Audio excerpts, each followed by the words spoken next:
If you want a weapon with a lot of booms, Gunlance has you covered. Right here, right now, we're gonna discuss Gunlance. I promise I won't go too hard on its performance until the end. Let's start off with general controls. I should first point out that, unlike almost every other weapon, pressing B while unsheathed results in a backstep, rather than a forward roll. This can mess with your head if you're new to the lances. If you need to close a little bit of distance to the monster and they're at the perfect range to be outside of a gap closer attack, but close enough such that sheathing isn't a good idea, try facing away from the monster and using a few backsteps. If you're good at timing, pressing back on your control stick, depending on your control settings, just after you press B will let you cover more distance backwards. Don't mess up the timing, or else you'll accidentally look back and hop into the monster. You can also sidestep after most attacks by pressing to the side instead. All steps also have the same iframes as a normal roll. The only thing changed is the distance covered. Press X for a simple thrust attack, which can be repeated once. These thrust attacks are fairly quick, but the hitbox is only on your character's left side. If you're right up against the monster, make sure you're facing in the right direction to not whiff. You can press X and A either from idle or after thrust 1 or 2 to perform an upswing. This upswing covers a lot of area to your left as well as vertically, plus it's fairly quick to boot. You can mix it into a bunch of combos. After a mid-combo upswing or the second thrust in a combo, press X again for the slam. This takes quite a while to come out and has a lengthy amount of end lag, so don't throw this out readily. You can slightly adjust the direction in which you slam by pressing on the control stick as you press X. You can perform a draw lunge from sheath or from idle by pressing in a direction and X. It's your gap closer with a tiny bit of verticality. You can also go directly into thrust 1 with X afterwards. As for the mid-air attacks, press X in mid-air for the jumping thrust, which links into thrust 2 with X. Press X and A instead for the jumping slam. We now have to go into the first of two Gunlance mechanics. Let's cover the more general mechanic of guarding. Press and hold R, or press R, X, and A while sheathed to start guarding. Once you release R, there's a bit of end lag associated with it. But on the bright side, if a monster attack connects during this time, you'll still guard it. You can even move around while guarding at about half speed. Guarding allows you to block incoming attacks at the cost of stamina, negating most, if not all, of the damage. Of course, you do have to face the direction the attack is coming from in order to properly guard it. Each and every monster attack has a value associated with it that determines how hard it is to guard, called the power value, which doesn't necessarily correlate with damage. If your guard value exceeds the power value by a bunch, then you won't take any knockback and be able to act more quickly. If they're about equal, then you'll take some knockback. If it exceeds your guard value, then you'll also take chip damage on top based on the original damage. Gunlance in particular has a dedicated shield, and with it, it has one of the highest base guard values compared to things such as Sword and Shield or Greatsword. It even has a wider range of guard, allowing you to point almost sideways from attacks to successfully block them. You also don't lose sharpness when guarding attacks. Do note that guarding blocks individual hitboxes from attacks. If you attempt to guard things such as Yan Garuga's multi-pack or Rathalos' aerial charge, which has separate hitboxes for the wind pressure and Rathalos itself, you'll have to guard each individual hitbox, making those types of attacks hazardous to guard. If you attempt to guard things without stamina to burn, you'll eat the attack as though you didn't guard it in the first place. Remaining idle while guarding will prevent you from regenerating stamina, but moving around or performing attacks will regenerate stamina as normal. You can also backstep out of the guard state, cancelling all of the end lag from putting your guard down normally. Also note that you can't climb up ledges while guarding, but you can fall down them. While guarding, you can press X to perform a guard thrust, repeatable up to 2 more times. This has a somewhat high vertical reach, allowing you to poke some monsters while they're airborne or just poke monster parts that are off the ground. While performing this attack, you are not considered to be guarding, so only poke back if you're safe. You can also do an upswing from a guard thrust, which will make you exit the guard state. If you upswing from idle, you can also link directly into guard thrust with X, rather than slamming normally. Now for Gunlance's exclusive mechanic, shelling and the heat gauge. That gauge and number in the top left is your heat gauge, and the amount of shells you have loaded up respectively. Press A to fire a shell, which will create an explosion at the tip of your Gunlance and build up a bit of heat. This links into thrusts with X. You can also shell after a guard thrust or upswing to fire a shell upwards, which links into guard thrusts with X or into draw lunge with directional X. The direction of the shell changes to be a more vertical one if you do it after upswing compared to a guard thrust, but they lead into the same attacks regardless. You can perform a lunging shell a few different ways, by pressing A as you perform a draw lunge, the special attack button from idle or guarding, or by pressing in a direction and A while you're guarding. This is a great out of guard option that also acts as a gap closer.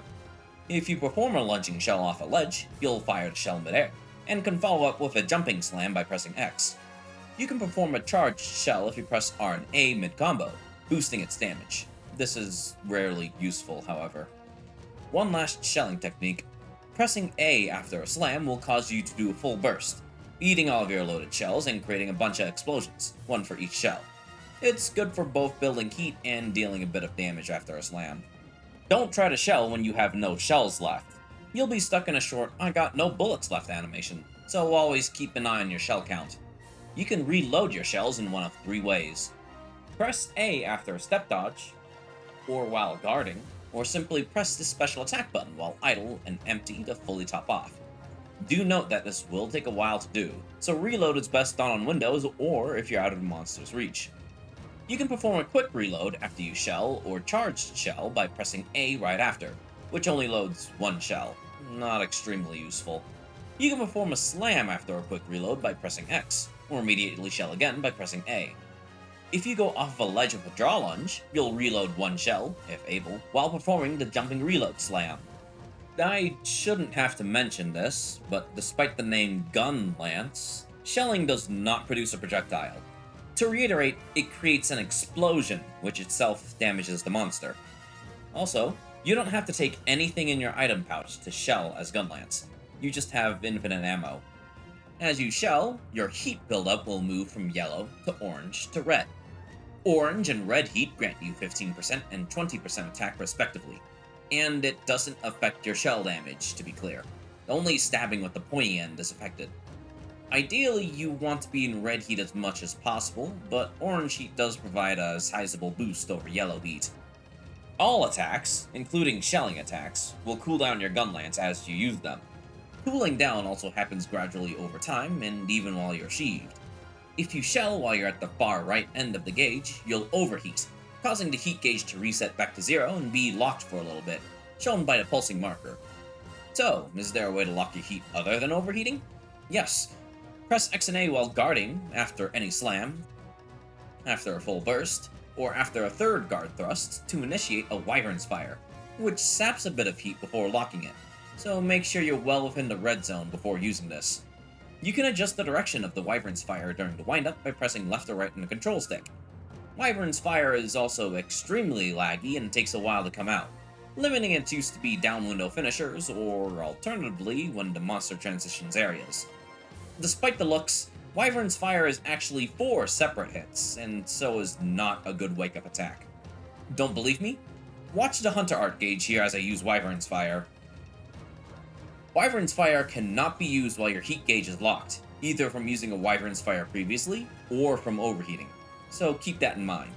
If you try to do one, your Hunter will do an I'm out of bullets animation. Oh, and one final note. All of those explosions you're making will knock around allies, so be careful about where you're sticking that cannon.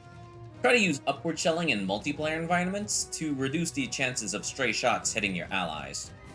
And that's everything. For those interested in more specific details about shell types, that will be covered later in shelling specifics.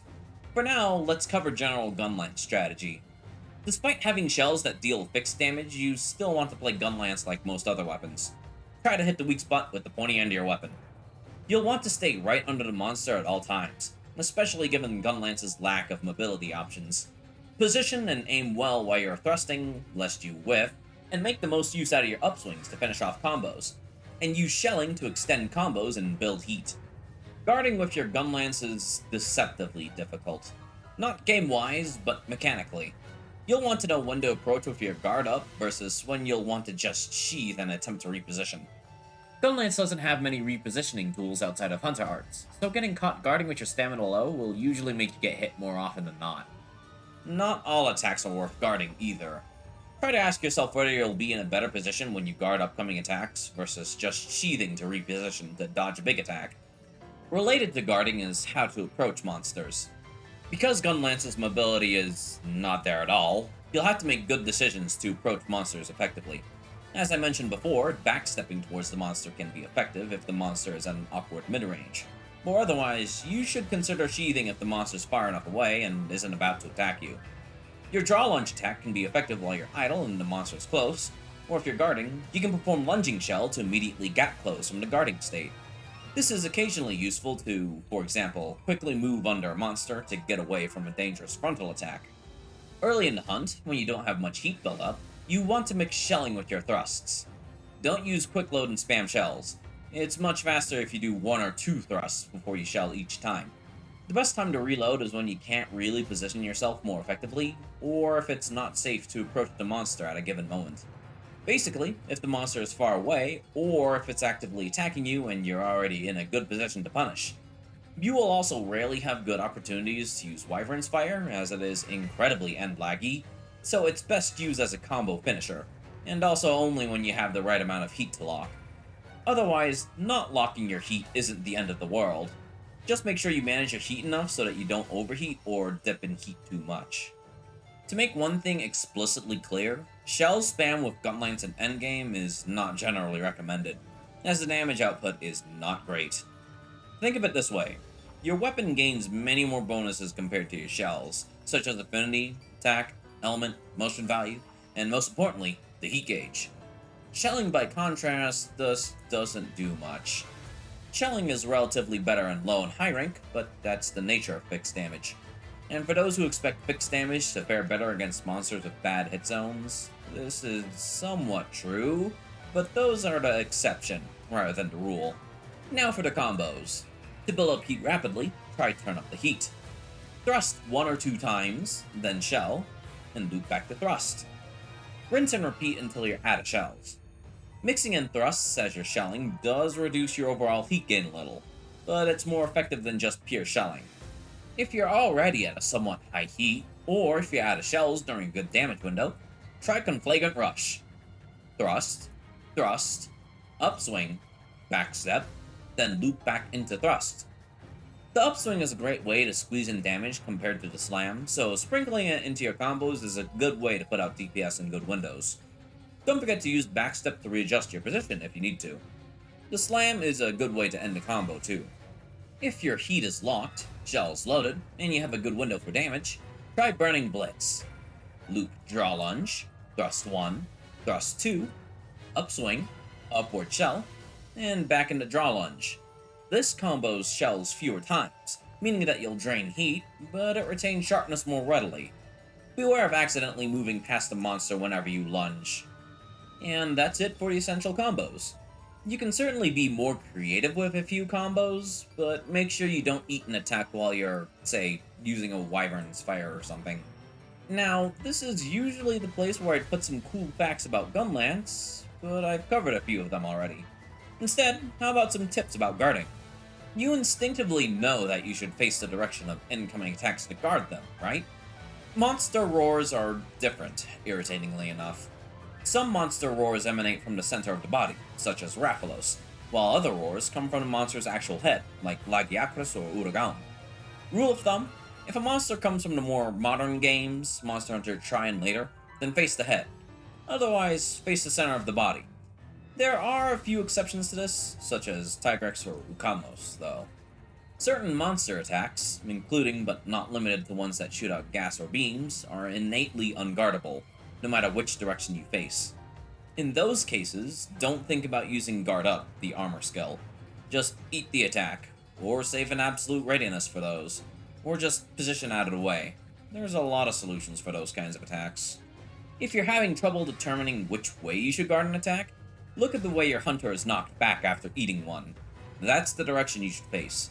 The direction you face can also change depending on your position, so keep that in mind. Finally, if you have any negation type armor skills, such as Tremorez or Earplugs, you'll still guard any attack you would have negated otherwise.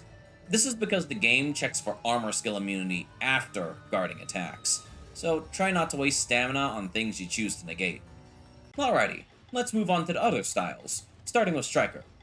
Striker's main thing is that it prevents you from slamming in any way. Instead, after the second thrust of a combo, You perform a Striker Thrust 3 with X. Unlike the other thrusts, pressing X and A will lead into Wyvern's Fire instead of an upswing, so keep that in mind. All mid-combo upswings now link into guard thrust rather than slam with X, essentially making your main thrust combo more similar to Lance's 3-stage combos. The jumping slams are also replaced entirely with jumping thrust attacks, but it does lead into thrust 1 instead of 2. Aerial time. The most impactful aspect of aerial is that it converts your backstep into a forward aerial step. So if you're used to the backstep Gunlance and switch to aerial, you may be tripped up by the change in direction. Aerial also cannot slam while grounded, so like Striker, it converts your thrust combos into a 3-stage one. Unlike Striker, you also lose lunging shells while on the ground. In the air, you lose the jumping thrust, but instead you always perform the jumping reload slam with X instead of X and A, and you can follow up any jumping slam with thrust 1. You can also perform a jumping shell by pressing A in midair, rather than only from off of a ledge. Next is Adept. Adept GL loses quick reload as well as a jumping reload slam, being replaced with the normal jumping slam in all circumstances.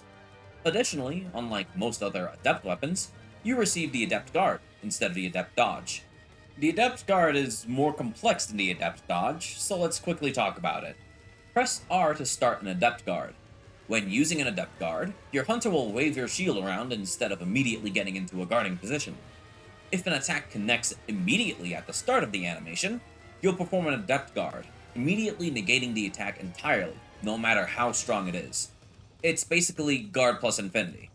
You'll also consume no stamina as a bonus, but do keep in mind that your stamina must be in the yellow to successfully do an Adept Guard, otherwise it'll act like you didn't guard it at all. If the attack connects after the Adept Guard window, you'll take knockback and chip damage no matter how weak the attack is. Keep on holding R to start guarding as normal. After a successful Adept Guard, you can press R again to start another Adept Guard, useful for when you need to counter attacks that have multiple hits. Do note that Adept Guard does have a lockout period, so treat it like a parry from Smash Bros instead of spamming it. Furthermore, if multiple attacks connect after you Adept Guard the first of them, you'll normally guard the rest, assuming you haven't tried to restart the Adept Guard. For Gunlance, after an Adept Guard, you can press X to initiate an Adept Reload Swing, immediately swiping at the monster and fully reloading your shells. After this, you can also press X again for the Adept Slam, which works like and follows up with the same attacks as the base slam, but hits much harder. Note that you can adjust the direction of the Adept Reload Swing to be any direction if you press on the control stick as you start the attack, but you cannot adjust the Adept Slam as much. Aim well with the Reload Swing to consistently connect the slam. Note that because of the Adept Guard, you cannot immediately use guard thrusts, but you can still reload and Wyvern's Fire, even from the start of the Adept Guard state. Moving on to Valor style now. In any state, Valor cannot reload, quick reload, or charge its shells. Valor Sheath, then press X and A to perform a Valor Wyvern's Fire, or press R and A instead to fully reload your shells. Outside of Valor state, you cannot Wyvern's Fire, except from Valor Sheath.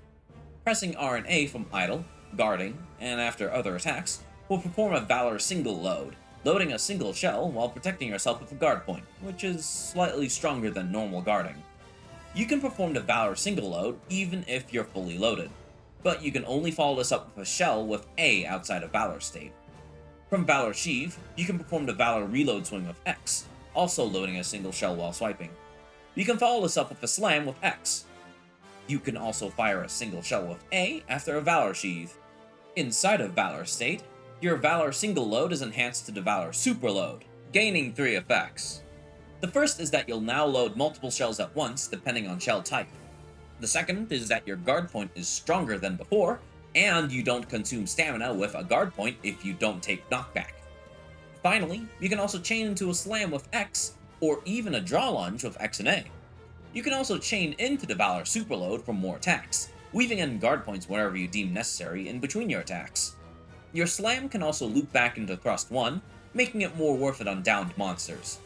Your Valor Reload Swing from Valor Sheath is also enhanced to the Valor Super Swing, reloading as many shells as the Valor Superload does. Shelling after any attack, including Valor Sheath, but except for Valor Superload, will be transformed into Valor rapid shelling shots with a shiny blue explosion.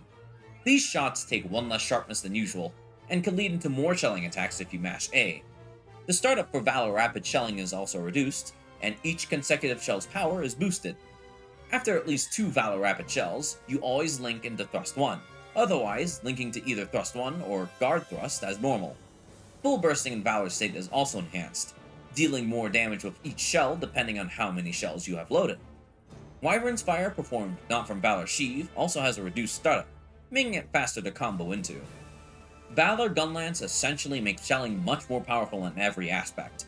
Rapid shelling, full bursting, even making Wyvern's Fire more effective by cutting its startup down. Charged shelling isn't really an option people use anyway, so it won't be missed. Don't ignore your normal attacks though. The Slam Infinite combo is a great option for downed monsters when you can park yourself by their weak spot. Try to make the most use of the guard point that the Valor Single Load and Valor Super Load give you. Especially in Valor State, you can link into the Valor Super Load from most attacks, so you can seamlessly transition from attacking to blocking to attacking. Oh, and try to keep a good eye on the heat gauge as you're rapid shelling. Rapid shelling will still build up heat as normal, so be careful not to overheat. Let's talk about some basic Valor combos. If you got a large window and need to charge Valor, try the Valor Loading Swing combo. Use Valor Sheave, Valor Reload Swing, then slam into an optional full burst. Be sure to mix it up depending on the window and your loaded shells, but this is a combo for anyone to riff off of to charge Valor state. If you can take advantage of your guard point, try the Valor Reprisal Shell. Valor Single Load into a shell, then launch into a thrusting combo with X. This builds up heat directly after guarding an attack, and goes into more normal combos afterwards. This also works in Valor State as well, but you should consider this upcoming combo for that. For the Valor Super Reprisal, be in Valor State. Then, Valor Superload to guard point an incoming attack. Then counterattack with Slam. From here you can branch off a few different ways, but I'm going to recommend that you follow it with a full burst. You can also loop into thrusts, so you can start to Valor Rapid Shell instead, in case you're not using normal shells. Finally, let's cover the bread and butter down combo. The Valor Infinite needs you to be in Valor State, so perform Thrust 1, Thrust 2, then Slam, then loop back into Thrust 1. This is a straightforward down combo that's pretty universally applicable. It'll drain your heat if it's not locked though, so keep an eye on that heat gauge. Wrapping it up with Alchemy style now. Alchemy cannot charge its shells, nor be able to upswing mid-combo. In exchange, your Guard Thrust 3 is replaced with the Slam. Your Wyvern's Fire is also changed. Like Valor and Valor State, Wyvern's Fire starts up more quickly, but unlike Valor, Wyvern's Fire also deals half the normal damage and cools down in half the time.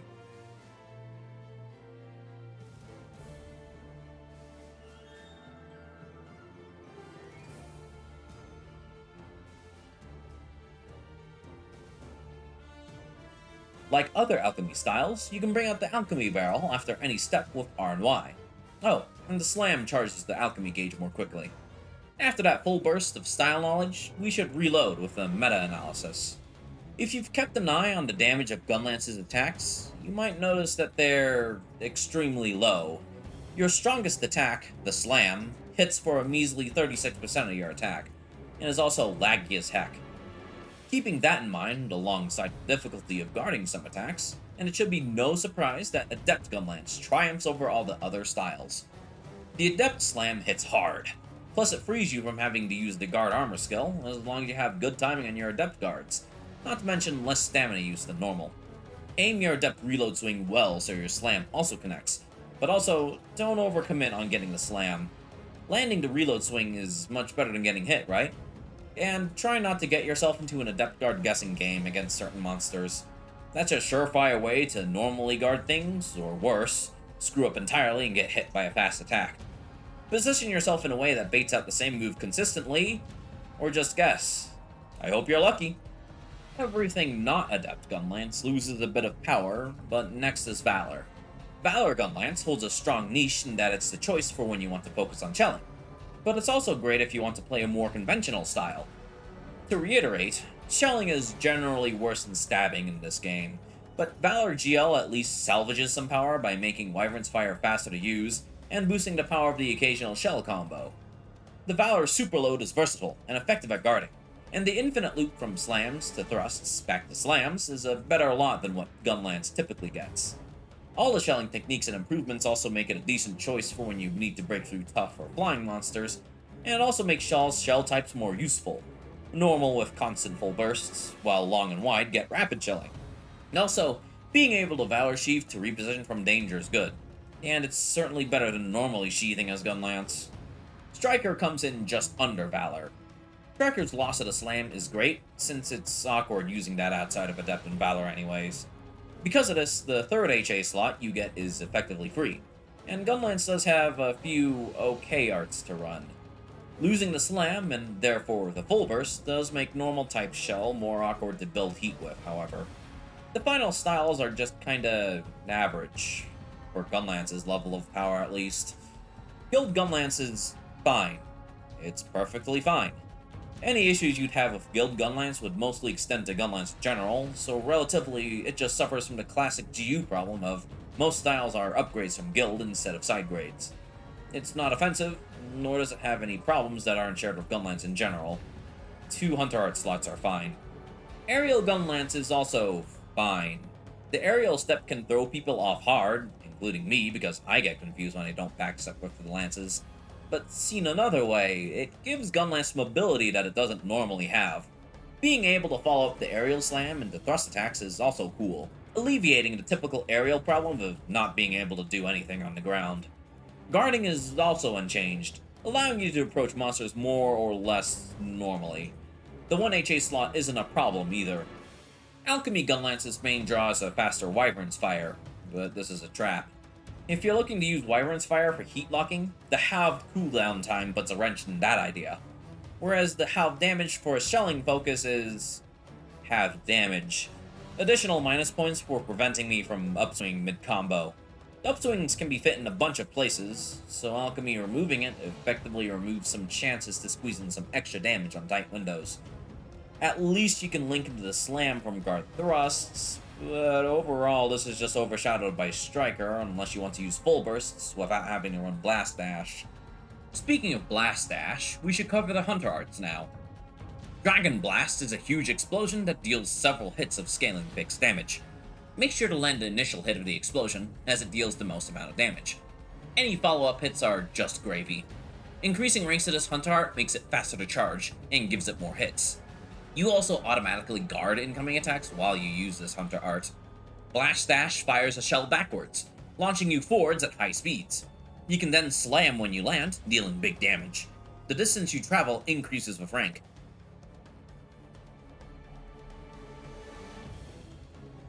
And rank 3 allows you to slam in midair, dealing mounting damage.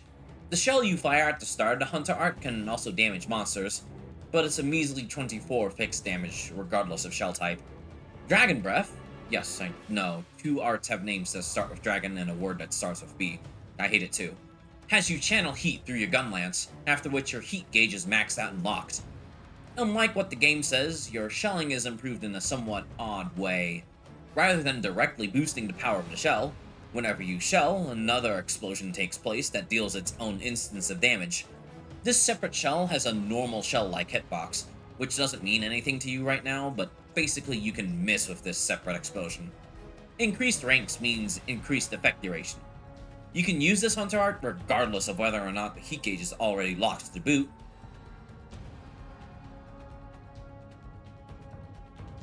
But when the Hunter Art ends, heat will be reset to the boundary between orange and red, regardless of shell type.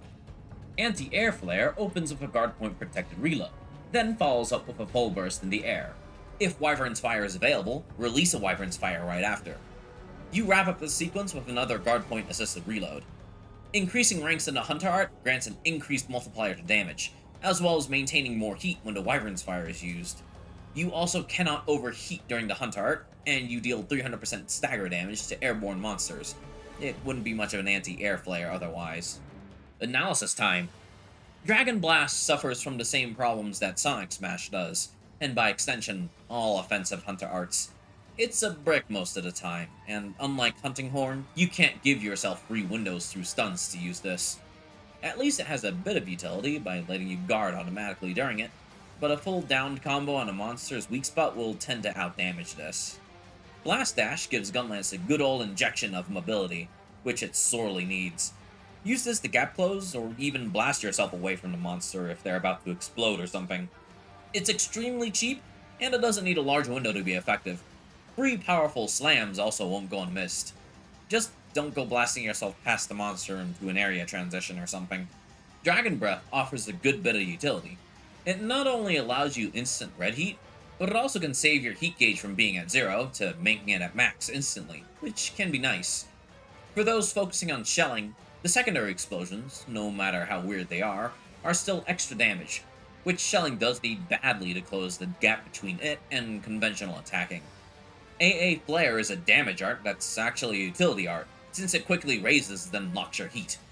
Dragon Breath does do the same thing in essence, but you also get shelling damage and the potential to ground a flying monster alongside of it, which can vary in usefulness. The Upward Wyvern's Fire is cool, but it only goes off if Wyvern's Fire is already available, so you won't be able to fire it off every single time. Without it, this art is just a mediocre shelling combo with minor utility that Dragon Breath already covers. Not to mention that it can miss low-profile monsters. It does charge pretty quickly, but this is usually a weaker pick. Before we go into progression, let's finally talk about shells and shelling specifics. Each Gunlance has a shell type it fires, which you cannot change. Shelling type is shown in the equipment screen on the first page, on the top right of the window. Shells also have a shell level, which works as you would expect. The higher the level, the higher the damage output. Each shell type also has a slightly different heat gauge to work with, but all heat gauges have a range of 300 units. Shells contribute to the gauge, but the heat gauge cools from attacks by 3 units each, and over time by 1 unit per 3 seconds. The cooldown from attacking affects all attacks, including, amusingly enough, other shelling actions. This is most visible during a quick reload and shell loop. Let's talk about each shell type now. Normal type shells have a roughly spherical hitbox when they explode, and they have a standard heat gauge where all 3 heat levels have roughly the same range. Normal shells also contribute the least individual amount of heat per shell, at 20. It loads up to 5 shells normally, and whenever you shell with them, it consumes 2 sharpness per shot. Normal shells also have an additional modifier when full bursting. In Valor state, Valor Superload and Super Swing reload up to 4 shells. Normal shells are typically associated with shelling heavy playstyles, with the default 5 shells loaded. The additional shells, combined with the boost to full burst, can pack a punch, at least relative to shelling. The relatively low heat generation per shell makes it difficult to use on styles or monsters against which you can't land a slam frequently, so it'll be hard to use normal shells in Striker style in particular. Long type shells have extended range compared to normal shells, and Red Heat's range is longer than normal type shells. Long shells also contribute more heat than normal shells, with 27 heat per shell. You can load up to 3 shells with Long, and like normal, they also eat 2 sharpness per shell. Long also adds an additional modifier to Wyvern's Fire, making it deal more damage. In Valor state, Valor Superload and Super Swing loads up to 3 at once. Long shells are typically used as a substitute for wide shell in multiplayer environments, because it doesn't explode all over everyone's face. Outside of that, it strikes a good balance for using shells as combo extensions in gap closing and heat generation, thanks to a good 3 capacity. However, it does have difficulty getting to orange heat since it needs to shell at least 4 times to get to its range. It also boosts Wyvern's Fire damage, which is definitely something. Wide type shells create a larger explosion than normal shells, and orange heat range is expanded. Individually, they contribute the highest amount of heat per shell at 39, but also only loads a maximum of 2 shells at a time. Whenever you shell with them, they also eat 3 sharpness per shell, which is reduced to 1 with the armor skill Razor Sharp. Wide Shell's unique modifier is that it deals more damage with charged shell than normal, but reduced damage with full burst. In Valor state, Valor Superload and Super Swing reloads up to 2 at once. Wide shells are the staple in this game, thanks to their high heat generation per shell, getting to orange heat just from your starting 2 shells. Its low loading capacity can be awkward without the ability to quickly reload, especially when using thrusts combined with shelling. Also, you can knock other hunters around if you nick them with the increased explosion radius, so be careful. Finally, Wyvern's Fire. Wyvern's Fire damage is based on your shell level, but acts the same regardless of which shell type you're using. You charge up, then unleash an explosion forward of 4 separate hits. Wyvern's Fire sacks 50 heat on use, which is about half a heat range, then unlocks the heat gauge. This lock lasts for 120 seconds at base.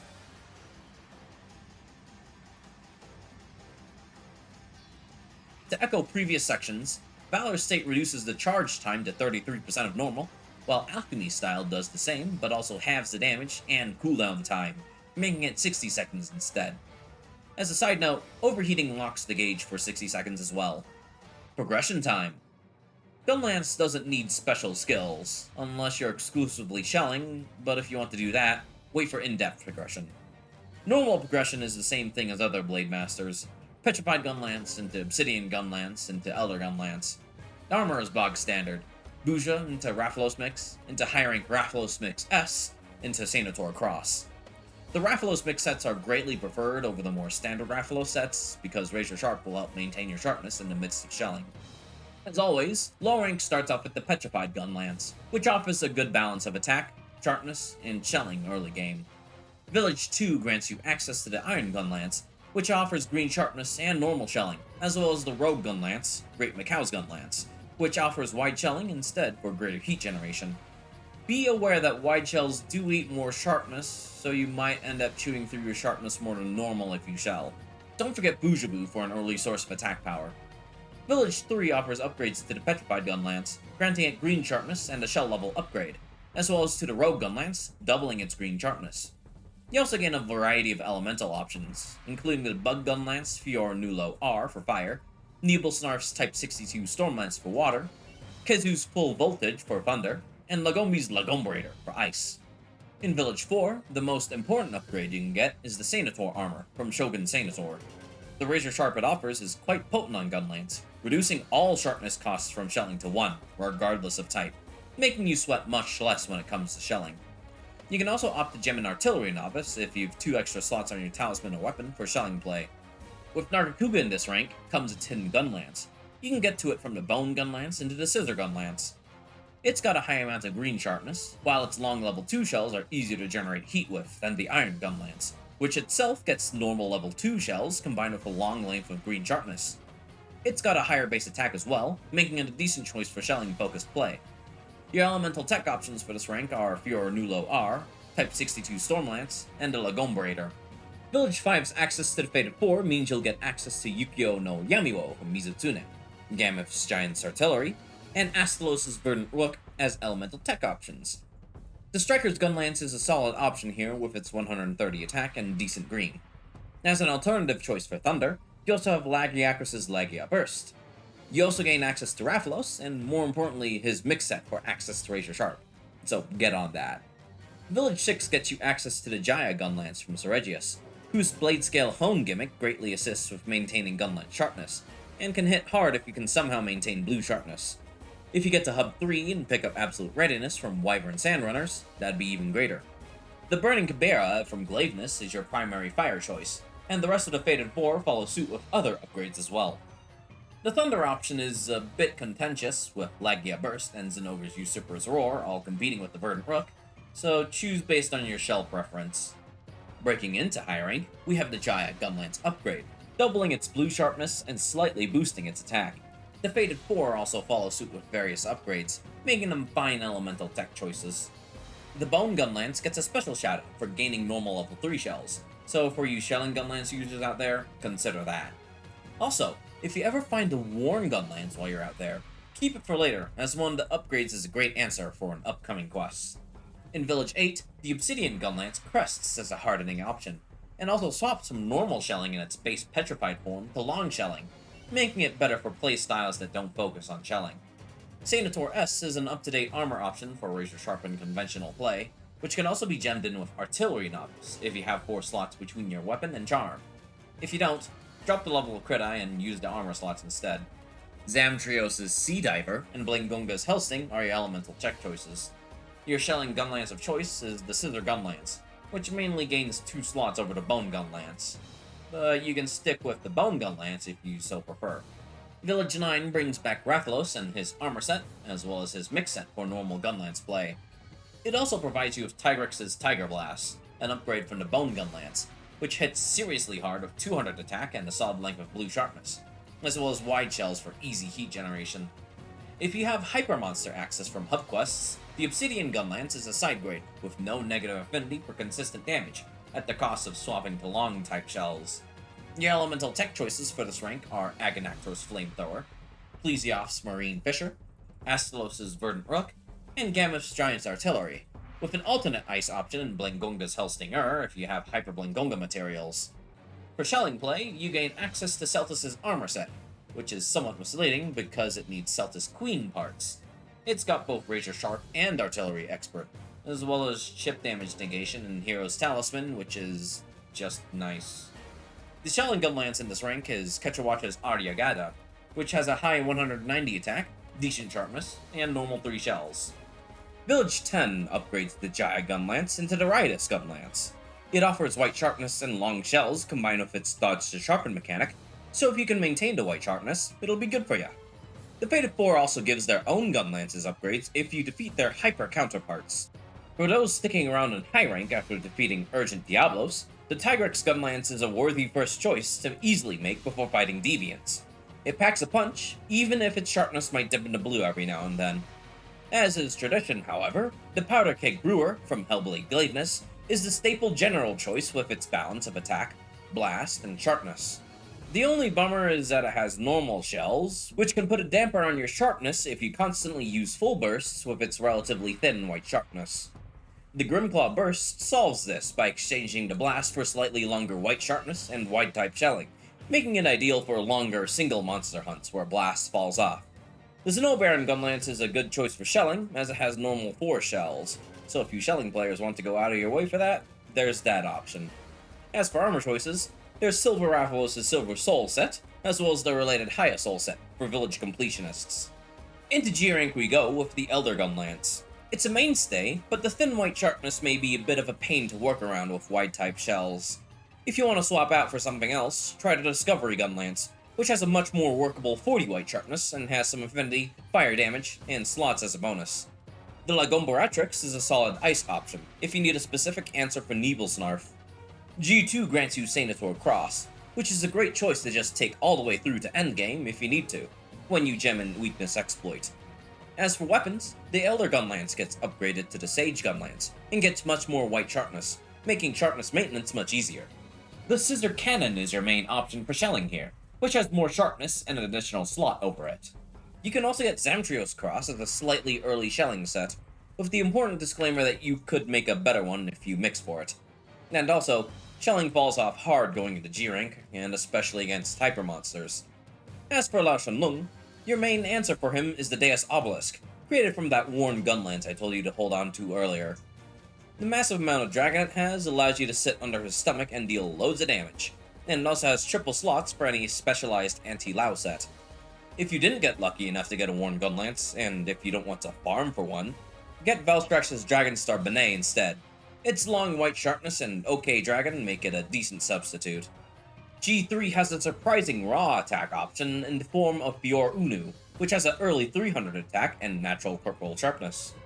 If the normal shells get you down, try Nargacuga's Fading Night instead for easier heat buildup, but watch out for over-investing into your affinity. Rathalos also reappears with his armor and mix-set in tow, so get it if you didn't get Senator Cross and want a modern armor set. Your elemental tech options are Plesioff's Abyssal Fisher, and the Lagombergeddon, the enhanced Lagombi option. Shelling is awkward, mostly because the Buccaneer Gunlance J is your best one, but it's from an event quest. If you don't have access to it, use the Nogre's Despot's Phlogiston instead. There's also Celtis Cross for shelling, which offers everything a shelling Gunlance user could want, except for load up. Finally, G4, your final progression option is the Cultured Bandit from Great Macau. Make sure to make the most of that white sharpness you have. The Sophos Gunlance, the final upgrade for the Petrified Gunlance, is your main shelling option if you're still into that. Endgame time. Let's talk about what armor skills and Gunlances are good. If you're going the standard route, also known as Adept Gunlance, the armor skills you need don't look much different from other Blade Masters. Sharpness skills to support your Gunlance, then affinity-related skills and boosters to juice up that damage output. Special shout out for Razor Sharp, which is always required on any serious Gunlance set, since it sets all sharpness consumption of all shells down to 1, regardless of type. Outside of Adept Gunlance, you're gonna want to think about using guard +1 or 2. Emphasizing that this is not a staple skill, it allows Gunlance users to sit comfortably around more attacks, opening up windows that they wouldn't have otherwise. The rule of thumb here is that if you can get good attack openings by guarding attacks with no knockback, then taking guard +1 is often a good idea. +2 is often less useful since your base guard level is already fairly high, but it is an option for fewer matchups. As a sidebar, we should also talk about guard up. Never use this. If you're thinking about using this because that pesky Uragan keeps farting on you and you just can't guard it, just accept that life isn't perfect, and you'll get smacked around sometimes. Taking damage in Monhun isn't the end of the world. In all honesty, you have other tools, even as a Gunlance user, to avoid using this. One last tangent. For shelling Gunlance, the Holy Trinity is Artillery Expert, Load Up, and Razor Sharp. Artillery Expert because, duh. It's the only armor skill that increases the damage of your shelling. Load Up because more booms, and is also a direct damage increase, and Razor Sharp because sharpness is still important. Guard +1 is also solid for shelling Gunlance, particularly if you're Valor to make greater use of that Valor Superload. It follows the same rules as before, so don't use it on matchups that you don't need it on. From there, well, you can't get any more skills that increase the power of your shells, so just stick on affinity boosters, because you're still sticking the monster with the pointy end of your cannon. To clarify what Artillery Expert does, because the description isn't that great in-game, Artillery Novice and Expert not only boost your shell damage by 10% and 20% respectively, but it also lowers heat changes while in red heat by 33% and 50% respectively. Essentially, while you're in red heat, it both negates passive heat loss and boosts flexibility. Neither artillery skill is taken on normal Gunlance because heat management isn't worth using armor skills on, and the Wyvern's Fire cooldown effect from Artillery Expert is actively detrimental to your play, locking your heat less often. It's not like you're shelling often enough to justify using it either. Oh, and some people think that using Trump Card on Artillery Gunlance is totally worth it because it'll boost the damage of Dragon's Breath? No. It only gives your secondary explosion 1 more damage, which is definitely not worth it. Unless you also really like the increased duration, but nah. The trigger condition is too specific, and you'll get more mileage out of conventional armor skills. As for the Gunlance itself, try to look for 320 attack and up. Higher attack benefits more with the double scaling of the heat gauge and affinity, so element isn't as much of a priority in this game. Sharpness, well, speedrunners tend to look for 20 sharpness, since they use Adept and land their slams often enough to charge readiness. If you're confident with your play, go for it, but for more casual play, I suggest looking for 30 and up. Purple sharpness is also ideal because, again, double scaling with the heat gauge. If you want to use element for certain matchups, then look for 30 and up ideally. The shell type of the Gunlance isn't an all-consuming aspect of the Gunlance, but wide shelling is generally preferred due to its massive heat generation. Other shell types are okay if the Gunlance's stats are good enough to justify it. For shelling Gunlance users, it's the opposite. Level 5 shelling is your focus, so you're gonna want to get it since it's just more damage. Normal type is the typical choice, especially if you're focusing on getting out those full bursts, but other shells are okay if you can stick to level 5, especially with Valor Rapid Shelling. The sharpness, attack, and affinity of the Gunlance aren't as important because more of your damage profile will be from your shells, but it's still there, so don't neglect them. Now for the weapon recommendations. Alchemy comes in and says, "Wazonk dudes," with a fantastic Gunlance that has great attack, natural purple sharpness, triple slots, and wide shelling. If you're using Adept, sharpness extension is optional, but otherwise +1 at least is good. The next best option is the Elderfrost Broadside. In exchange for a sharpness +2 requirement and white sharpness at max, it gains 50 attack, a smidge of ice, and deviant boost. Both Gunlances will want really good absolute readiness usage, in conjunction with landing as many Adept slams as possible to charge up that readiness. So, to simplify a bit, Wazonk is better with triple slots for set flexibility, but if you have their respective best sets, Wazonk is better in matchups with longer challenger uptime, whereas Elderfrost Broadside is more sharpness skill intensive, and generally gets lower affinity. Special shout out to Demonic Blizzard, the Blangonga Gunlance. It has higher ice, affinity, and longer sharpness than Elderfrost does, while having the same sharpness plus 2 requirement. It's ideal for not only ice matchups, but matchups where readiness is awkward to spam. If you're looking at the previous options and you're saying, I just don't want to run sharpness skills for whatever reason, try looking at the Grimclaw Gunlance instead. Its longer sharpness grades for both white and purple make it more suited to more general play, while only losing a bit of attack. It's great more generally as well, especially if you don't want to or can't use absolute readiness. Now for your elemental options. Rathalos' Burnt Chariot has a high attack power for Fire Gunlance, while having a fine amount of fire and solid sharpness. The 2 slots it has is also good, and it has a flexible sharpness requirement. Soulseer Mizutsune's Ajimura Chinju has the highest amount of natural affinity amongst all water gunlances. The normal shelling it has is somewhat rough for non-adept play, but if you can land full burst constantly, it's fine. The Electrolagia Gunlance has a high amount of attack, and it definitely has thunder. The long shelling is better than normal at any rate. Not gonna lie, the Thunder Gunlance selection is kinda rough. For Dragon Gunlances, look to Silver Rathalos' World's Demise. General matchups appreciate the high dragon it has while not compromising on attack or sharpness. The long level 5 shelling is also there. Moving on to the shelling options, Nakarkis' Star-Crossed Centaurus is the staple Gunlance. Its massive blue sharpness provides a massive cushion for your normal level 5 shells to eat into. But if you find that you can't full burst on every slam, it'll become awkward quick. An alternative option is Snow Baron Lagombi's Black Hair Cannon. Its Deviant boost means that you can charge up Dragon Breath more quickly to add more damage to your full bursts, and the increased sharpness means your slams can be more effective if you end up using them more often than full bursts.